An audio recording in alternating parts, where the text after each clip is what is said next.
So I am 32 years old, but for the majority of my 20s, I didn't have a whole lot of self-worth or self-value. And when you don't have self-worth or self-value, it's impossible to know what your potential is.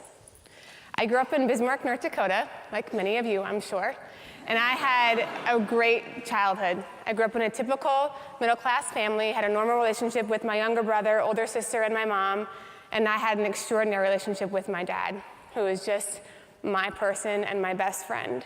So playful, so loving, and just this big kid. And life was pretty easy in North Dakota. You don't have to lock your doors at night. You can leave your keys in the car. I walked to school 5 blocks away, played with tons of kids, and had a big yard and a bike to play in. And by the time I was 12 years old, I thought I had my entire world figured out. I used to keep this box underneath my bed, and inside this box I would put pictures of what my life was going to look like when I got older. So I had this picture of a huge white house with a white picket fence and green shutters, picture of these women who were working and living in New York City, and a picture of this really tall, dark, handsome man who was supposed to be my husband. My boyfriend's 5'10", so you win some and you lose some, right? But seriously, I was going to go to college, get this kick-ass job. I'm just going to apologize now because I swear a little bit, so I hope I don't offend anybody. Have this house, these 2.2 kids, and my life was going to be perfect.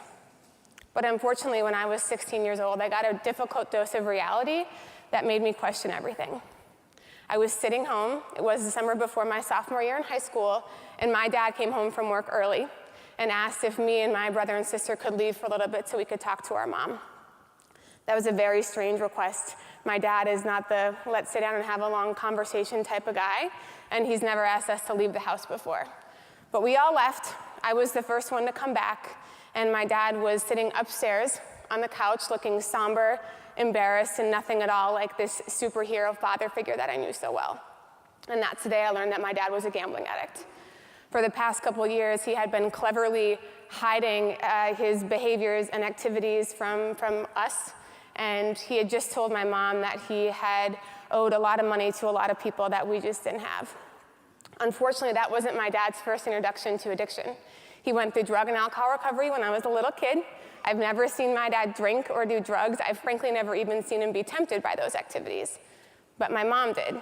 And for years, she was on the receiving end of my dad's addiction, which comes with deception, lying, cheating, and irresponsibility. Again, words I never would have used to describe my dad. But for her, those memories were incredibly vivid, and she kicked my dad out of the house that day. For a 16-year-old kid who loves her dad more than life, I was pissed off. Here's my broken dad who needs help and fixing, and my mom doesn't want to help him. These feelings of resentment just settled into my bones, and I spent the next 3 years having a really tough relationship with her, but also trying to fix my dad. I didn't get addiction. I was a 16-year-old kid. Why can't you just stop gambling? It's really difficult to love somebody who's an active addict, and my dad was not ready to find a place of recovery. He continued to struggle with his addiction over those next 3 years, 3 steps forward, only to take 4 steps back, and that was when I found running. Thank God. Running was my salvation. I quickly and thankfully got consumed by the lessons that running taught me.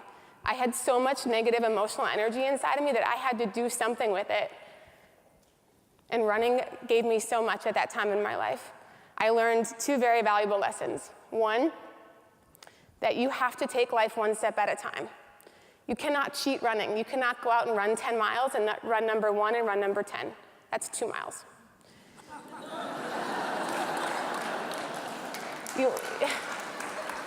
I didn't expect to get claps for that, but I'll take it. You also learn that everybody's on some shitty roads in life. And when you're on shitty roads, you got choices to make. You can either choose to persevere up that hill in front of you, or you can turn around, or you can go left, or you can go right. And I had all kinds of excuses in my pocket that would make it really easy for me to turn around. My dad's a gambling addict, and everybody knew it. And now my parents were getting divorced. And I didn't know anybody in Bismarck, North Dakota, whose parents got divorced when they were a teenager. It just didn't happen. So I made a decision that I wasn't going to be a victim of my dad's choices and his behaviors and my broken family.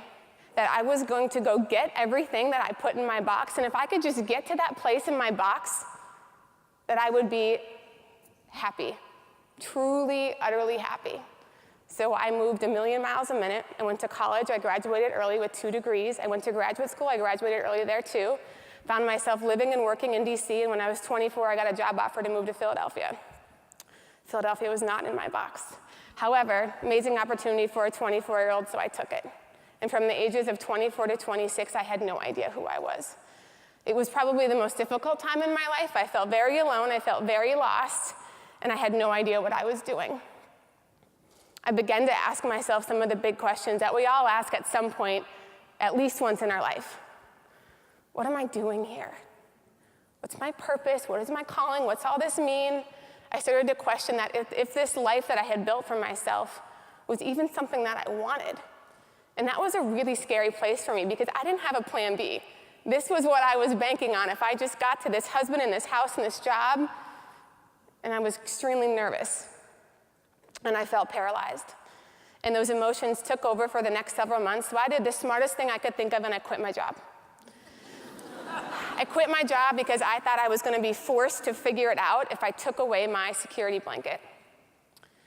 By this point, I had become a marathoner. I was running every day in Philly at 5:30 in the morning.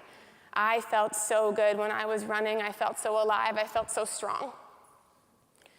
And there was a homeless shelter about a half-mile away from where I lived. I had literally ran by and walked by this homeless shelter hundreds of times before, and I didn't give a shit about the guys that I saw outside that shelter. But for whatever reason, in May of 2007, these group of guys started to wave at me, and I started to wave back. It's my good Midwestern values. Pretty soon, they're saying good morning, and I'm saying good morning, and we have this really fun, sarcastic rapport happening for 5 to 10 seconds as I run by them. I used to joke as they would say to me, "Is all you do is run all day?" And I'd say, "Is all you do is stand there all day?" And it was so easy for me to talk to these guys like that for one simple reason, and that was they reminded me so much of my dad, who is sarcastic and funny, but a little rough around the edges. So one day I had an idea. Why am I just running by these guys and leaving them there? Why do I get to be the runner and they get to be the homeless guys on the corner?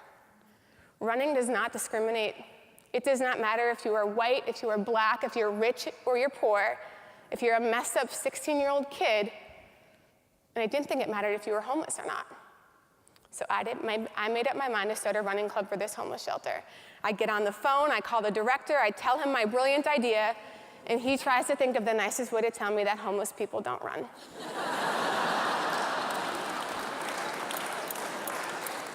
So I convince him to at least ask.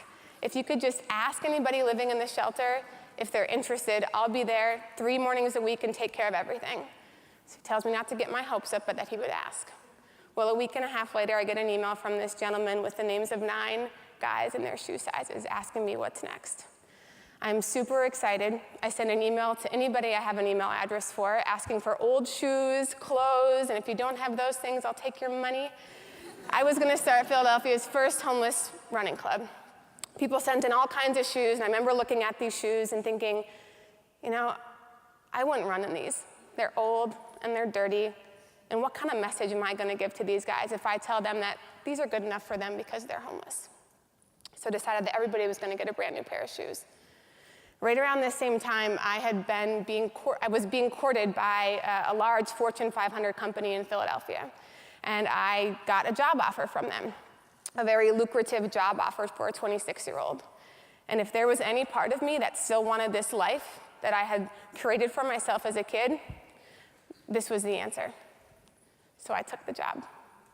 I took the job and I asked for 5 weeks if I could just get this idea that I had to help these guys at the shelter get this running club going, that I could get enough people involved that it would be able to work without me when I was traveling. Fortunately, they said yes. So it's the end of June in 2007. I go up to the shelter with my shoes, my clothes, everything I have for these guys to start their running career. And I walk into the chapel, and there's 9 African-American men sitting in there, and they have no idea some young blonde girl's coming in to run with them. So I get arms crossed, looking at me, cockeyed, wondering, who is this girl? I get people winking at me, wondering, who's this girl? I had all these different emotions And I had to completely neutralize the room, and I opened up about my love for running and my dad, and I swear to you, it is as if I found my people. I felt so comfortable around these guys.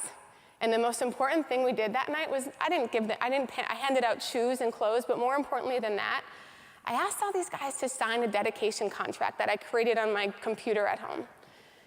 It was called the Sunday Breakfast Rescue Mission Dedication Contract. Our name's a little cooler today. And it said, if you want to be a part of this, you've got to show up 3 days a week, Monday, Wednesday, Friday, at 6 a.m., and you have to be on time. And you need to come with a positive attitude and support and respect your teammates. I didn't look at these guys and say, I get it, you're homeless. You can't possibly show up 3 days a week. If you make it 1 day a week, that would be great. And you're probably going to be late, but if you can try not to be too late, I'd really appreciate that. I looked at these guys and demanded nothing but pure excellence from them. And it was almost as if they were waiting for someone to do that. They looked at me, they looked at each other, and we all signed that piece of paper that night. And we had our first run together on July 3rd. I had some really good media contacts in Philly, and I thought this was such a fun story. And plus, I had to get people involved, because soon I have to go take this job for this corporation. And I called them and tell them what's going on, and they had the same reaction. Homeless people do not run. There is no way that this is happening. If you think about homelessness, and you think when I say that word, people usually get an image in their head. And they usually think of words like dangerous, smelly, drinking, paper bag, shopping cart, doesn't want to work, and definitely doesn't want to work hard. When you think of the word runner, you might think of ambitious, disciplined, focused, reliable, type A.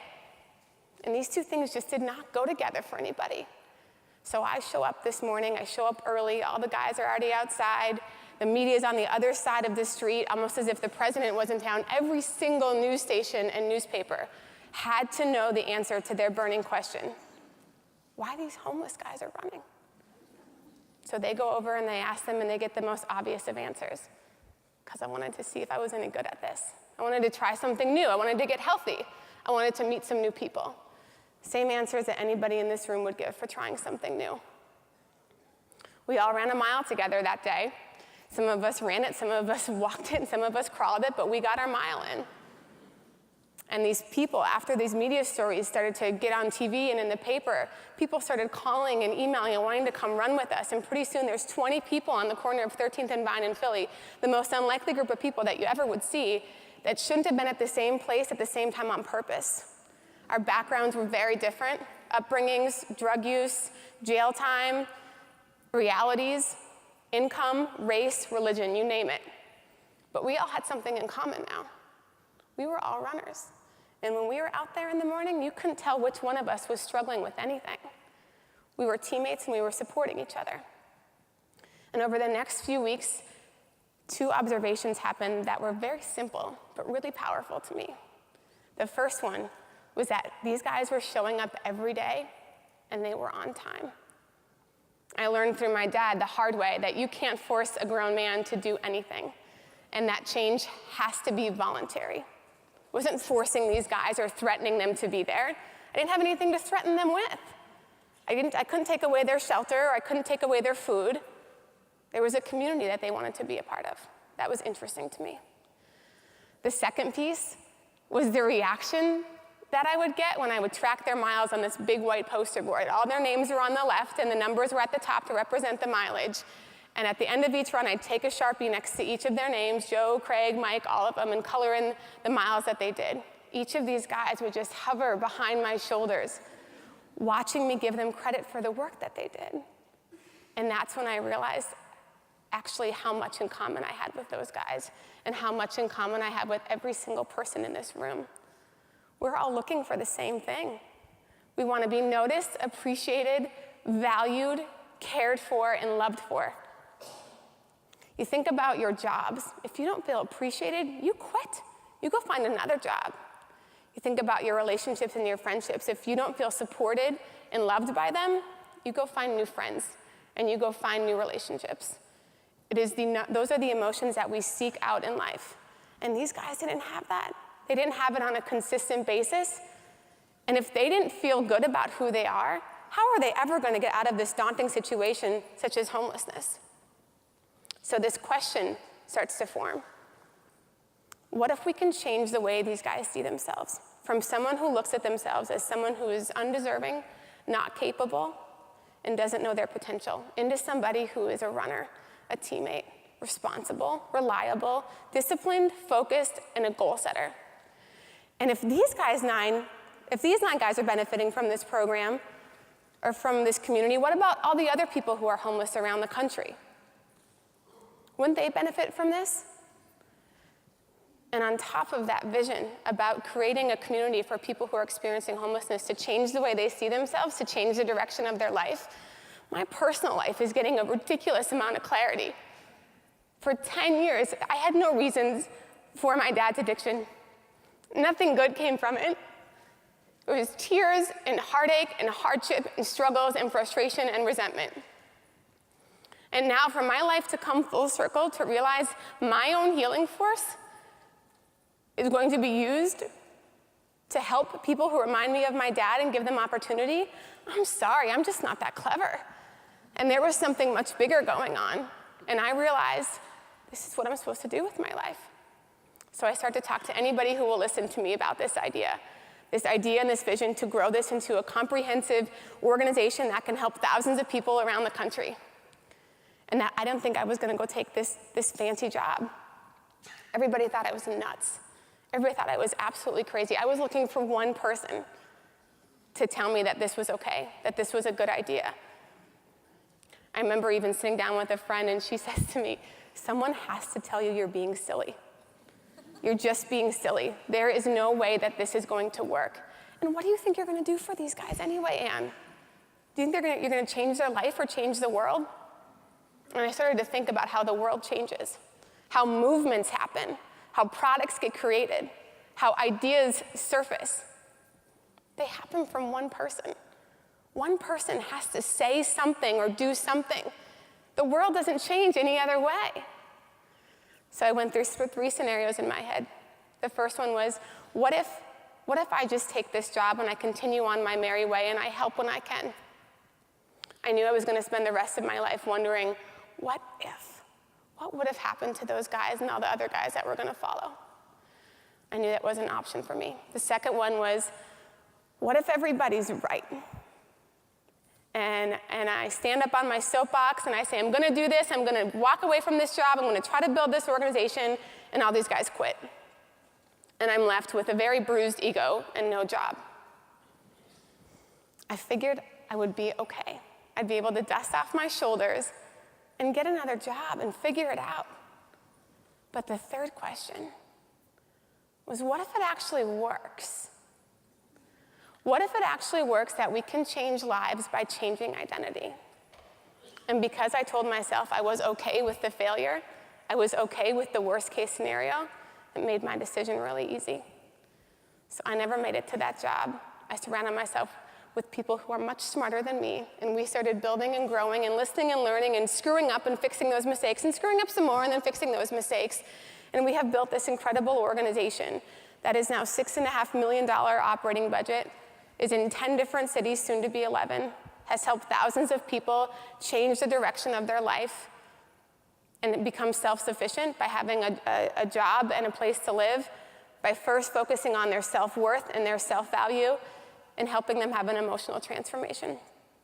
I'm tremendously proud of what Back on My Feet has become, but I'm also very thankful for what it has given me and what it has taught me. Before Back on My Feet, I was looking for validation from anybody I could get it from. My happiness solely depended on other people's view of who I was and what I offered them. We all have our insecurities. We have our doubts and our fears and our vulnerabilities.